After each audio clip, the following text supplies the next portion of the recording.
اعوذ باللہ من الشیطان اللعین الرجیم بسم اللہ الرحمن الرحیم۔ السلام علیکم۔ اللہم صلی علی محمد وآل محمد۔ حضرت ابراہیم علیہ السلام کی تعمیر کعبہ اور ذبح فرزند کا واقعہ۔ متعدد روایت کے مطابق حضرت ابراہیم علیہ السلام برابر حضرت اسماعیل علیہ السلام اور ہاجرہ علیہ السلام کو دیکھنے آیا کرتے تھے۔ البتہ جب تیسری مرتبہ بروایت حیات القلوب جلد 1 تشریف لائے تو اس وقت حضرت اسماعیل علیہ السلام جوان تھے۔ ان کی عمر 13-14 سال کی تھی اور ان کے پاس کافی گوسفند وغیرہ تھے۔ حضرت ابراہیم علیہ السلام ان کے حالات سے بہت خوش ہوئے۔ حضرت ابراہیم علیہ السلام حضرت اسماعیل علیہ السلام کے پاس ٹھہرے ہوئے تھے کہ خداوند عالم کا حکم آ گیا کہ خانہ کعبہ کی تعمیر کرو۔ انہوں نے پوچھا، مالک کس جگہ تعمیر کروں؟ ارشاد ہوا کہ ایسی جگہ بناؤ جس جگہ عہد آدم علیہ السلام میں قبہ تھا، جسے طوفان نوح کے موقع پر ہم نے آسمان پر اٹھا لیا تھا۔ اس کے بعد خدا نے جبرائیل کو بھیجا، انہوں نے آ کر نشان بنا دیا اور خط کھینچ دیا۔ حضرت ابراہیم علیہ السلام نے تعمیر شروع کر دی۔ حضرت اسماعیل علیہ السلام پتھر اور گارا وغیرہ دیتے تھے، حضرت ابراہیم علیہ السلام دیوار اٹھاتے تھے، یہاں تک کہ 9 ہاتھ دیوار بلند ہو گئی۔ پھر خدا نے ابراہیم علیہ السلام سے فرمایا کہ حجر اسود کوہ ابو قبیس میں ہے، اسے جا کر لاؤ۔ چنانچہ وہ لے آئے اور پھر حجر اسود کی جگہ بتائی گئی اور انہوں نے اس کو نصب کر دیا۔ اس وقت جس جگہ پر حجر اسود نصب تھا، اسی جگہ خدا نے نصب کرایا تھا۔ پھر اس میں غربی اور شرقی دروازے بنائے گئے۔ حضرت ہاجرہ جو حضرت ابراہیم علیہ السلام کے ہمراہ تھیں، اپنی آبا سے دروازوں پر پردے ڈال دیے۔ اس کے بعد ایک روایت کے بنا پر ملائکہ کی مدد سے اور ایک روایت کے بنا پر مقام ابراہیم کے بلند ہو جانے سے دیوار 12 ہاتھ بلند ہو گئی، پھر اصلی منزل تک پہنچی۔ ایک روایت میں ہے کہ کعبہ طور سینا، طور زینا، طور لینا اور جودی اور ہیرا کے پتھروں سے بنایا گیا تھا۔ جب خانہ کعبہ تیار ہو گیا تو 8 ذی الحجہ کو جبرائیل نے حضرت ابراہیم علیہ السلام سے کہا کہ اپنے لیے پانی مہیا کرو، کیونکہ اس زمانے میں منہ اور عرفات میں پانی نہ تھا، اس لیے اس دن کو یوم ترویہ بھی کہتے ہیں۔ بروایت روضۃ الصفا تکمیل کے بعد حضرت ابراہیم علیہ السلام نے خدا کی بارگاہ میں شکر گزاری کی اور دعا اور تضرع زاری کی اور درخواست کی، ربنا تقبل منا انک انت السمیع الدعاء، خدایا تو دعا کا سننے والا ہے، میری اس محنت اور تعمیر کعبہ کو قبول فرما لے۔ جبرائیل علیہ السلام نے نازل ہو کر قبولیت کی بشارت دی، پھر انہیں مناسک حج وغیرہ بتائے اور یہ مشغول حج ہو گئے۔ حج سے فراغت کے بعد حضرت ابراہیم علیہ السلام عازم شام ہو گئے۔ ابھی یہ روانہ نہ ہونے پائے تھے کہ خدا کی طرف سے وحی آئی کہ ابراہیم دنیا والوں کو تعمیر کعبہ سے باخبر کر دو تاکہ یہ لوگ حج کے لیے آئیں۔ حضرت ابراہیم علیہ السلام نے عرض کی، مالک میری آواز ضعیف ہے، یہ کہاں تک جا سکے گی؟ حکم ہوا آواز تم بلند کرو، پہنچانا میرا کام ہے۔ چنانچہ حضرت ابراہیم علیہ السلام نے اپنے مقام پر آ کر اور کھڑے ہو کر پہلے یمن کی طرف منہ کر کے پھر مشرق کی طرف رخ کر کے آواز دی۔ آپ کی آواز رب مسکون میں ہر جگہ پہنچی اور سب نے سنی، یہاں تک کہ ارحام اصلاح میں جو لوگ تھے انہوں نے بھی سنا اور سب نے لبیک لبیک کہہ کر جواب دیا۔ بروایت یعقوبی حیات القلوب مجلسی حج کرنے کے سلسلے میں حضرت ابراہیم علیہ السلام جب مشر العلام پہنچے تو رات ہو گئی، وہیں آپ سو رہے۔ سوتے میں خواب دیکھا کہ میں اپنے فرزند اسماعیل علیہ السلام کو ذبح کر رہا ہوں۔ یہ خواب نہ تھا بلکہ حکم خداوندی تھا۔ فَأَمَرَ اللَّهُ أَن يَذْبَحَ ابْنَهُ، خدا نے حکم دیا کہ اپنے بیٹے کو ذبح کرو۔ آپ نے اپنی بیوی ہاجرہ سے کہا کہ اسماعیل کو بنا سوار دو، میں دوست کی ملاقات کے لیے جاتا ہوں۔ انہوں نے تیار کر دیا۔ آپ نے ایک چھری اور رسی لی اور روانہ ہو گئے۔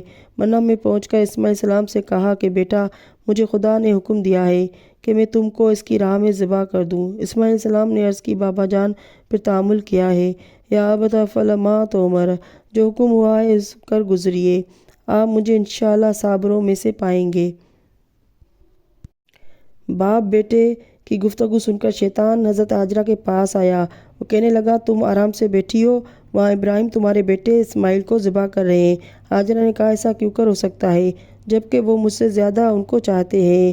اور پھر لڑکے سے کہا کہ ان کو کیا ہو گیا ہے جو ایسا غلط کام کر رہے ہیں؟ لڑکے نے بھی مایوس کن جواب دیا۔ ایک روایت میں ہے کہ پہلے حضرت ابراہیم کو بہکانے کی صحیح کی تھی، جب ناکام ہو گیا تو ہاجرہ کے پاس گیا اور جب وہاں سے مایوسی ہوئی تو حضرت اسماعیل کے پاس آیا تھا۔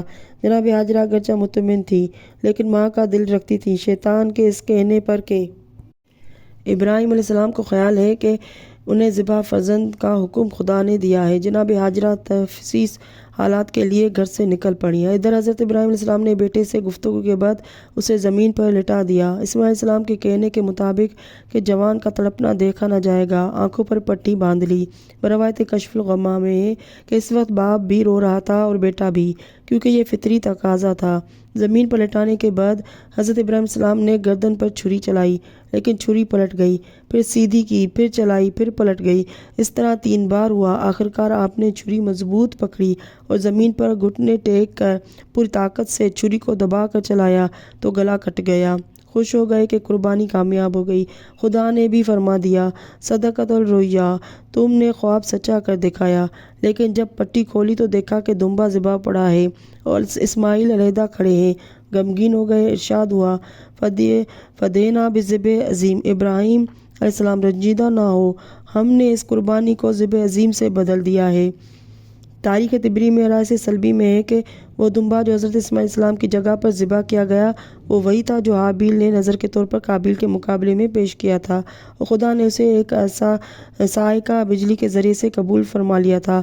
تاریخ روضۃ الصفا میں ہے، وَهُوَ عَلَىٰ مَنَاهِجِ الطَّالِبِينَ بروایت حضرت صادق آل محمد صلی اللہ علیہ وسلم مذکور ہے کہ جب اسماعیل علیہ السلام ذبح ہونے سے بچ گئے تو حضرت ابراہیم علیہ السلام سخت رنجیدہ ہوئے۔